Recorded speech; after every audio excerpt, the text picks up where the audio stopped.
All right, making a dinner reservation, oof, on Valentine's Day, it can be as difficult as just finding love in itself, right? That's the hard part. If there is one universal claim about dating, it's that it's really tough. It's tough out there. So we brought in an expert. Erica Kaplan from 3 Day Rule is here to help us break it all down. That's right. You're my date. I am your date, and we did a great job kind of setting the scene. I know, look at our scene, right? Yeah, and body language is everything. I was going to ask you that. A lot of times on a first date, people are so nervous and timid. Do the guys pay attention to that? Not until I tell them to, right? Got it. Yeah. Okay, I want you to explain to people, because I'm fascinated by this, how 3 Day Rule works. Sure. So 3 Day Rule is basically a tech-enabled one-on-one matchmaking service. So what we do is we work really closely with our clients. We get to know them, the ins and outs of who they are, not just on paper, but off paper, right? So you basically go on a date with someone before the person goes on a date with them. And then I go on a date with all of their potential matches, and only send them the ones that make sense for them. How fun is that? Yeah, it's kind of the best job in the world. So I really believe that compatibility is based on all of these intangibles that you can't really screen for on an app or on a dating profile. So that's kind of what I do. I go on a bunch of dates for my clients and pre-vet for them and send them on the ones that I think they'll be most successful with. This is what I'm fascinated by. You said when you and I talked before, don't count out the second date, even if you don't like the first date. Because I think a lot of women do that. It's like the first date was horrible. I will never go out with him again. But you say don't do that. No, well, I would say if the first date is horrible, you should move on. Okay.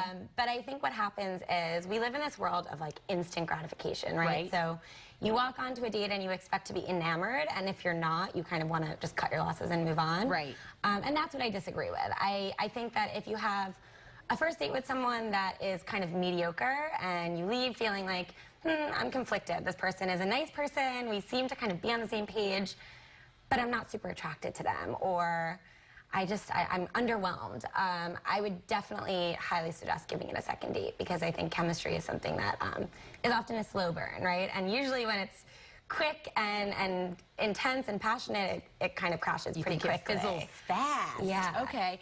Here's the deal, Erica. The people that you're working with are paying a pretty penny for your service. Right.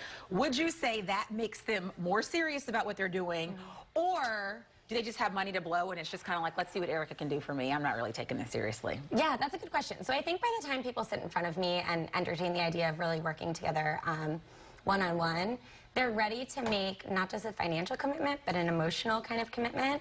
Our clients are really just busy professionals. So they are smart and dynamic and social and have no trouble going on dates. I mean, they're just too busy. They're just too busy. Apps make it so easy to go on a date every night of the week if you really want to, right. But they're looking to kind of put forth a different intention towards dating. That's what I was going to ask you. So many people rely on the apps, and you hear so many success stories with, I met my husband on, name one, whoever. All you need is one. Right, all you need is one. What's different between what you're doing and that online dating? You think it's that screening that you're getting to meet the one-on-one before the people even meet this person and say, let me waste my time? Yeah, so I think, well, are you single? I am single. So how many first dates have you gone on that had you known a little bit more about that person, you never would have bothered, right? True. So we're basically able to put two like-minded people in front of each other, which is kind of unique. And I think that's really what kind of makes us different.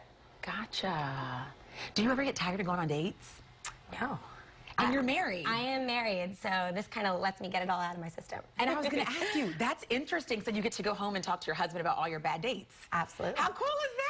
They're never bad for me, right? Because I really do believe that there's a lid for every pot. So even if I am meeting, a guy for a female client of mine, and I meet him, and ultimately he's not really a fit for her, there are a million other people in this city, so I think that he can probably be a fit for somebody else.